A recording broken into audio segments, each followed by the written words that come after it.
I love digital horror. It's a really niche subculture of horror that predominantly is taking place on the internet. It's made up of things like internet mysteries and scary video games. Personally, I think I'm a little bit too young for the whole analog horror craze, and I think digital horror sits really well with me being a Gen Zer. But digital horror can be kind of hard to get into. But if you want to learn more about it, you've come to the right place. This is the Digital Horror Iceberg Explained. Also, go join my Discord server and follow my Twitter. Both links are in the description. Petscop is a YouTube horror web series made to resemble a YouTube Let's Play series. The videos follow Paul, the protagonist, exploring and documenting a supposedly long-lost PlayStation game titled Petscop. It's reminiscent of the classic creepypasta where someone buys a used video game, but ooh, there's something wrong with it. Except with this series, we actually get to see him play it. I mean, whoever wrote this series had to actually develop a whole video game along with it. So much work went into this, and it's gotta be one of my favorite ARGs on the internet. If you haven't seen Pyrocynical's video on this, it's a classic YouTube video and definitely worth a watch. After you finish this video, obviously. Sonic.exe is an entity taking on the form of Sonic the Hedgehog, who sends out like cursed versions of Sonic games to basically enslave people by stealing their souls. This whole character comes from a creepypasta where a guy named Tom gets a game from his friend Kyle, who with the game also gave him a letter, quote, begging him to destroy the disc before it's too late and to not play the game. And in true horror story fashion, Tom obviously plays the game anyways, and he ends up committing seppuku at the end. Spoiler alert. Ben Drowned is another creepypasta with like a similar premise. A young man comes across a copy of The Legend of Zelda Majora's Mask that he begins to think is haunted by someone named Ben who, guess what, drowned. And there's like a whole lore with it. Like the way he found it is that there was some old guy sitting outside of his like apartment, and the old guy was just holding the game, and then the other guy asks him how much he wants for the game, and the old guy just gives it to him for free. There's a whole story with it. There's a lot more like YouTube videos that go really in depth in this story. Go watch those if you want to learn more, but I'm gonna leave it at that.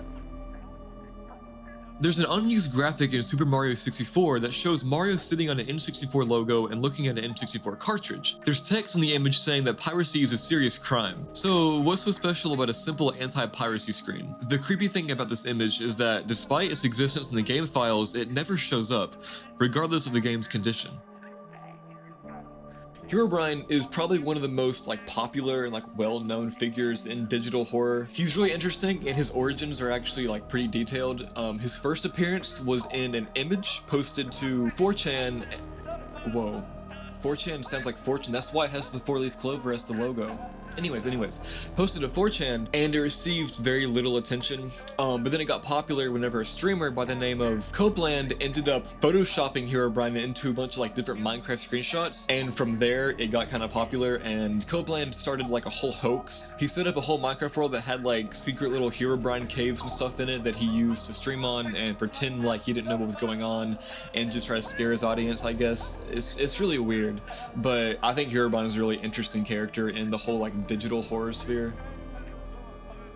The Lavender Town Syndrome was a peak in self-unaliving and illness of children between the ages of 7 to 12, shortly after the release of Pokemon Red and Green in Japan back in February 27, 1996. Rumor has it that these self-unaliving and illness only occurred after the children playing the game reached Lavender Town, whose theme music had extremely high frequencies that studies show that only children and young teens can hear since their ears are more sensitive. Due to the lavender tone, at least 200 children supposedly committed self-unalive, and many more developed illnesses and afflictions. The children who committed self-unalive usually did so by hanging or jumping from heights. Those who did not acted irrationally and complained of severe headaches after listening to Lavender Town's theme. Although Lavender Town now sounds differently depending on the game, this mass hysteria was caused by the first Pokemon game ever released. After the Lavender Tone incident, the programmers had fixed Lavender Town's music to be at a lower frequency, and since children were no longer affected by it. The creepiest thing here, however, is when a video appeared in 2010 using like spectrogram special software to analyze the audio of Lavender Town's music. When played, the software created images of the Unknown towards the end of the audio. This raised a controversy since the Unknown didn't appear until the Generation 2 games. The Unknown translates to leave now. Mario is another creepypasta. It's about an ROM hack called Mario. From what I understand, this is actually like a real hack that exists out there.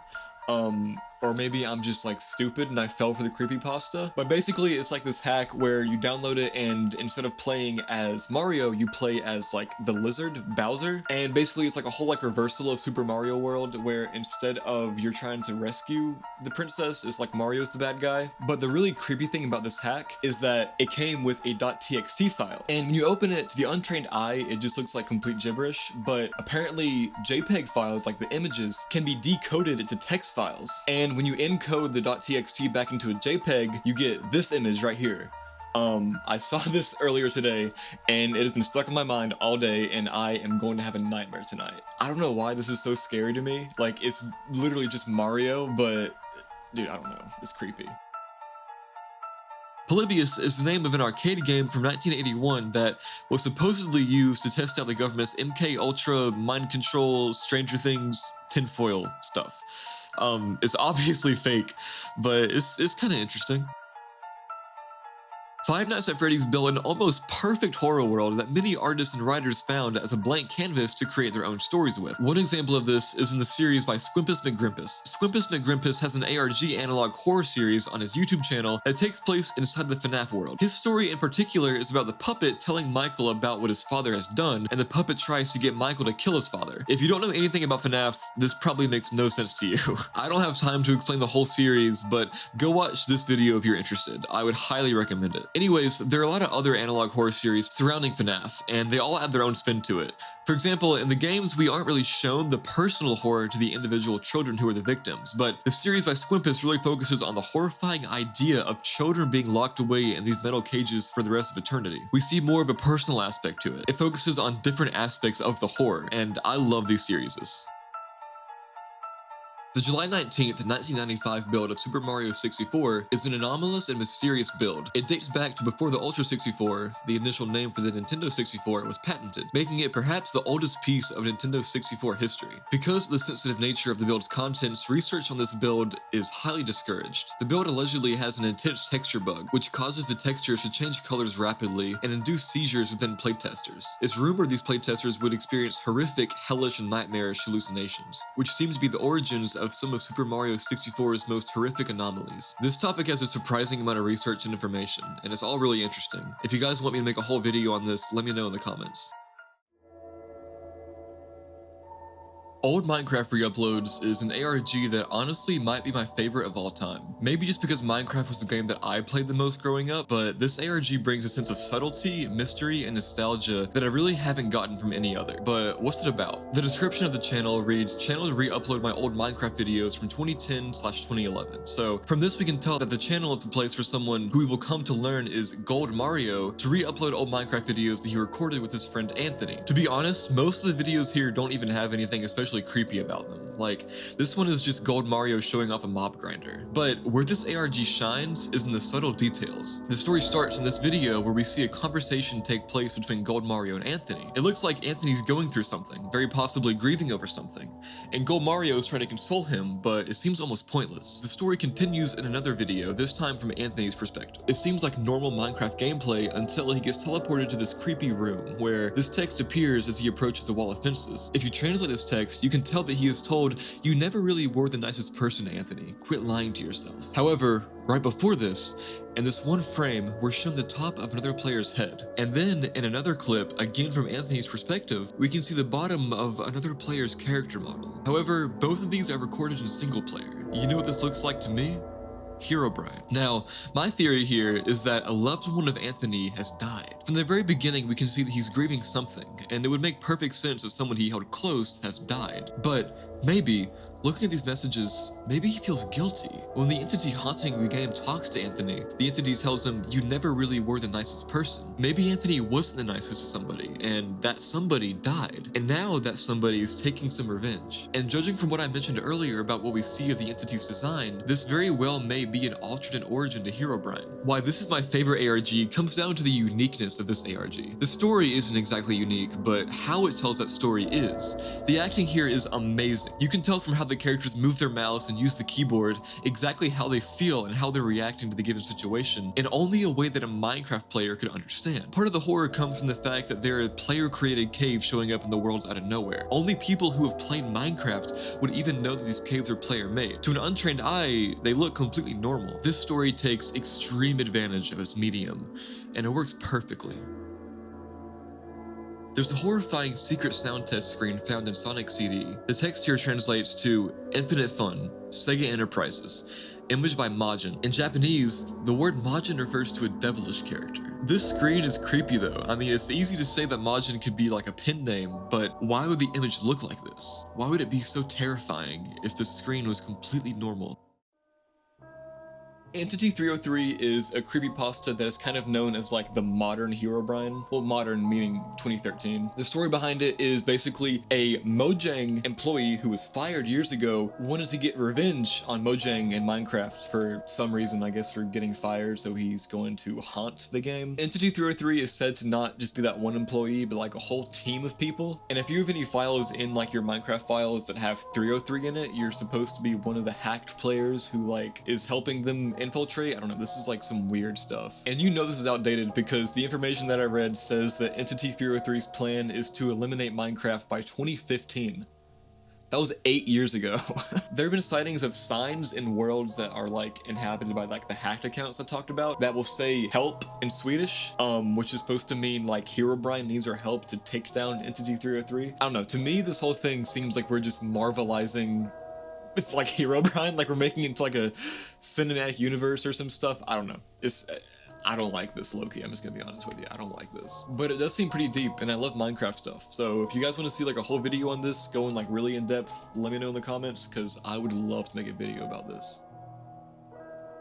B3313 is currently the biggest ROM hack for Super Mario 64. It's still in development. The hack is based around the myths surrounding Peach's castle and unused content from the original game that has been discovered over the years, resulting in an unsettling, sprawling maze where doors, pipes, and teleports can lead the player into completely unexpected locations. In short, this basically turns the hack into the SM64 equivalent of Yumi Nikki, a massive surreal maze where nearly every room leads to somewhere else. A single room can be reached from multiple areas, and there is little in the way of hints to guide you. The 15 courses are also not cleanly divided between each other. Instead, each course is made up of several mini courses that can be in completely different areas of the castle. This all combines to create a disorienting experience.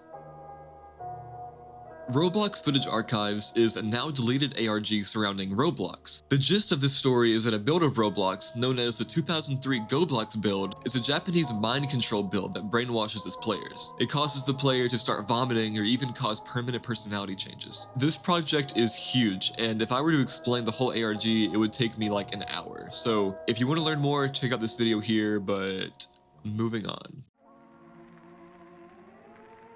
The Buried Alive model is from Pokemon. The Buried Alive model was intended to be the boss of the very final floor of the Pokemon Tower. The actual model for this looks like a human trying to crawl out of a grave, which I guess alludes back to the name of it being the Buried Alive model. And there's actually no coding in the game for what happens if you beat him. If you beat him, the game just freezes and it's over. However, there was a specific ending protocol for what happens if you lose to him, and it was made by an unknown programmer. Basically, if you lose to him, he'll say, "Finally fresh meat," and then start eating you, and then you'll see like the normal game over screen, right? But it'll show him eating you in the background. What's even scarier is that after this, the game would actually download that image of like him eating you and make that your Game Boy cover screen. So it just like hijacks your whole Game Boy, which is like spooky.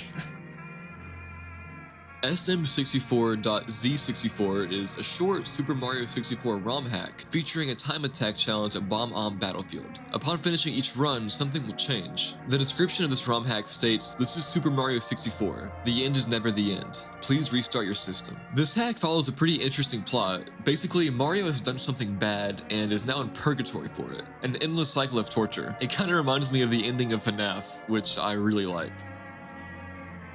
Sonic.EYX is an entity that haunts a Sonic ROM hack in the form of a virus to leak the player's information to a group of mysterious people on the internet. EYX divided himself into two parts, EYX/Draynog, the Sonic counterpart, and Sinfano, the Tails counterpart. For the Sonic counterpart, EYX shares a highly deformed shape of Sonic, having one big eye, sharp teeth, and long skinny arms with massive fingers as long legs. As for the Tails counterpart, it's almost identical to Tails, however, his fur colors are now distorted and gray, and he has a big mark of blood surrounding his mouth with also sharp teeth and lacerated arms and legs. His real look remains a secret for now. Brandon Works is another fantastic ARG, kind of similar to old Minecraft reuploads. Brandon Works is a YouTube channel with the following description. This is my channel about my old Roblox friend Brandon7Numbers, who hasn't been online in a long time. I'm showing off places on our old shared account number 369. Mostly his own house thing, which I never really looked at much back then. But I want to go down memory lane, so yeah. Hopefully you can find something interesting. This is mostly just for my own curiosity. The story follows Numba showing off a lot of Brandon's worlds and builds. However, his house features some pretty creepy stuff. Most of the videos are him showing Brandon's house, with every new video showing it updated and built a little bit more. We can see from some of the details in the house that maybe Brandon isn't exactly in the right headspace. Details like there being a TV where Brandon's dad screams at him, and guns permeating the house make it seem a little like Brandon might have been living a traumatic or possibly abusive home life, and he used Roblox to express it. The fact that Brandon hasn't been online in, quote, a long time is also scary. I mean, what happened to him? Did the abuse get too strong one day? I guess we'll never know. Misfortune is an obscure game for the original Game Boy. Since no known hard copies or ROMs exist, all information about the game is derived from personal accounts and a scant assemblage of screenshots. The game does not contain any credits, and whoever created it is still unknown to this day. The few people who have experienced it consider it to be one of the scariest video games ever made. The player controls what appears to be a young boy in a strange gothic building. After brief exploring, the player is confronted by a malevolent being. Despite the character never identifying itself, some people, citing notable similarities, claim that it may be a representation of Baphomet, Beelzebub, or even the devil. Upon meeting the mysterious creature, a dialogue box will appear with the text, "I exist within the very fabric of reality. Do you want to challenge me?" This is followed by a yes or no choice. Should the player choose yes, the being replies, "Then let's begin." The player is then teleported into a series of maze-like rooms, each filled with pit drops, locked doors, keys, and traps. The objective for this player is to progress through each room by either reaching the stairs to the next level or solving some kind of puzzle. This can include answering riddles or choosing correct doors or pathways. The most well-known example is in a level where 4 small cabins are shown on screen. A dialogue box will appear that reads, "Choose wrong and misfortune will befall your loved ones. Are you ready to play?" Should the player ever make a mistake throughout the game, the screen will cut to black before showing a more detailed image of the demon along with a dialogue box saying, "I am God here," in what appears to be a blood-styled writing.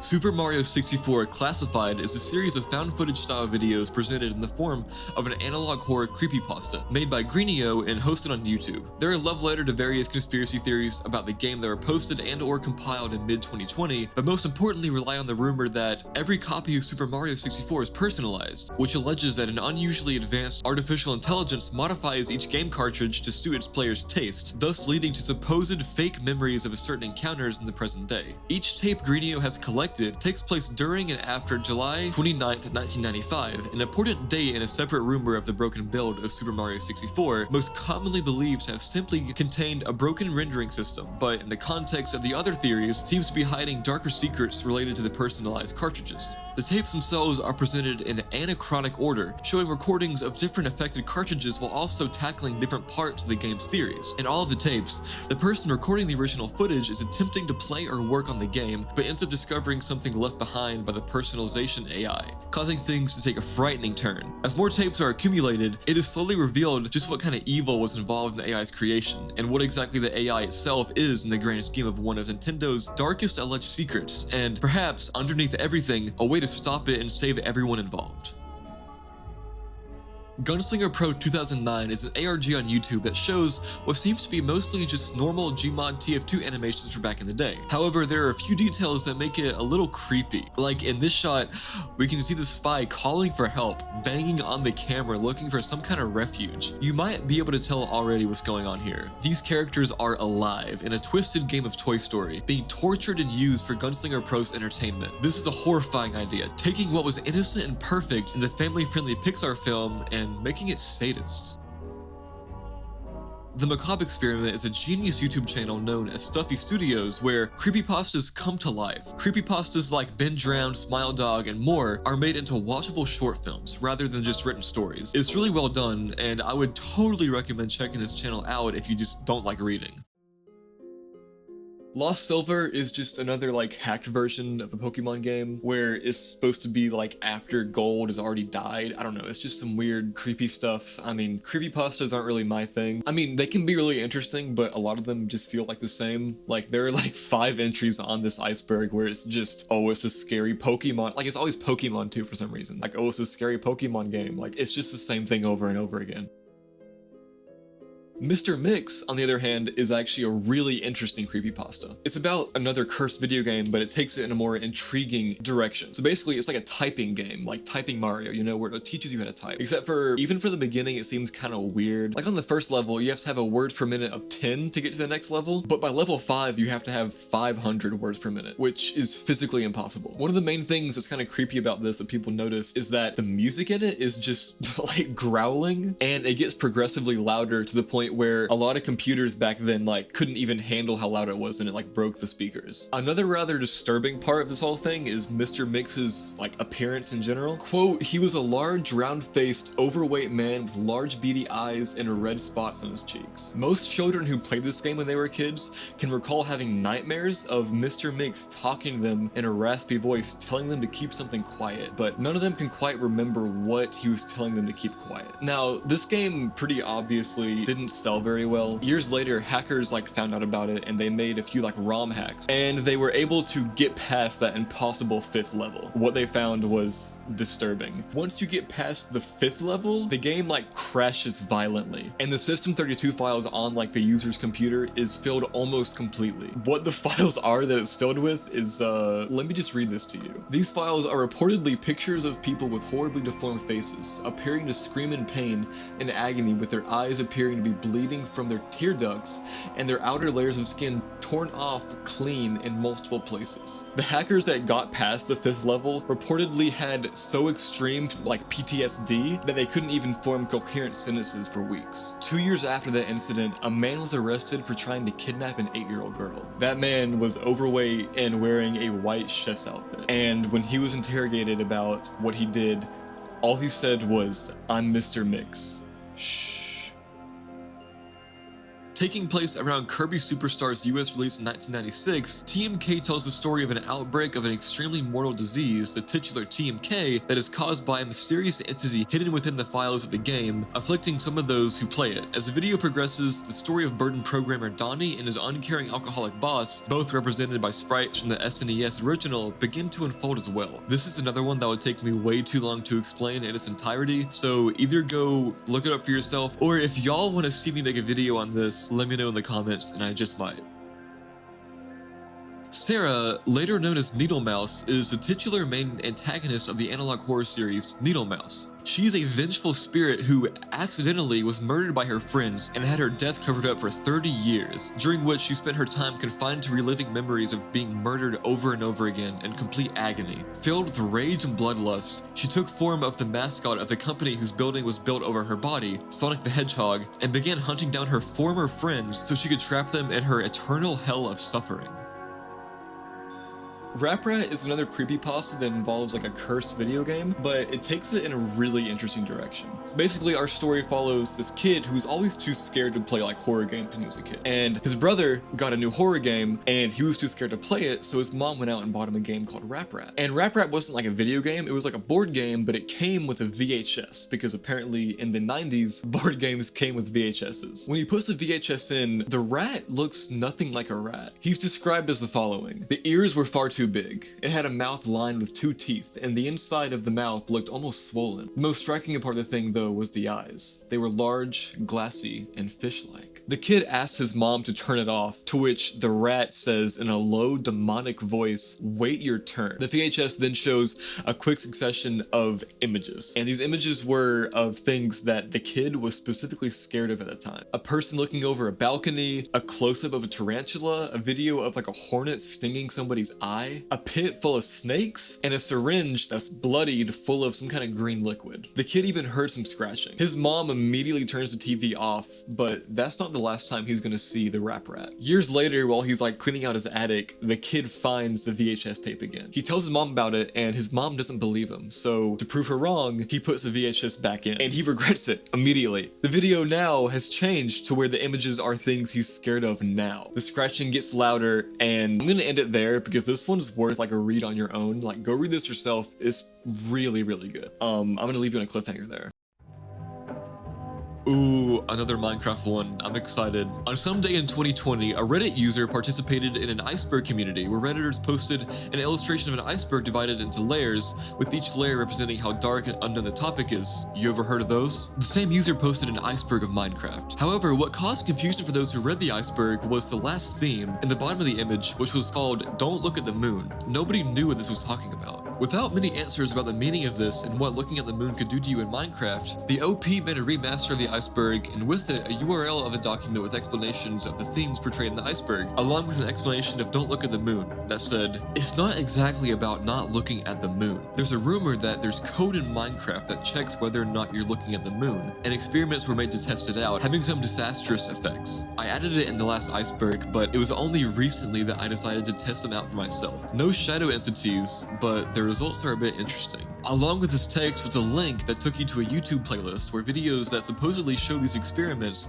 with the moon were listed. After opening the playlist, you'll come across some videos trying to use this mechanic to check if the player looks at the moon or not. But while in the first 3 listed videos, nothing happens, in the 4th video, something really happens. The player has tried to look at the moon in Minecraft all day, where it ends with the computer crashing in the game. He doesn't know what happened, if it was really the moon observation check or just a coincidence. Responding to a comment on the video asking if anyone's tested this before, the player replies that he was given a list of the experiments by a friend. The player said that he hasn't opened Minecraft since the computer shut down for school reason. There's also a video that shows a recording on the cell phone in the direction of his computer. The video shows the player next to walls with several frames with clocks placed. The description says, "This project was never finished. I hope you understand." After that, the last video recorded on November 30th, 2020 shows the player going to a cave where it gets darker and darker, when in the last part of the video, the player takes a watch. In the description of the recording, it says, "It's going to be dark." After the playlist video, since November 30th, several off-playlist videos were shared showing footage of the moon in real life, where, in one of the videos, a silhouette was spotted. It's not known what could be really happening, just know one thing. Don't look at the moon,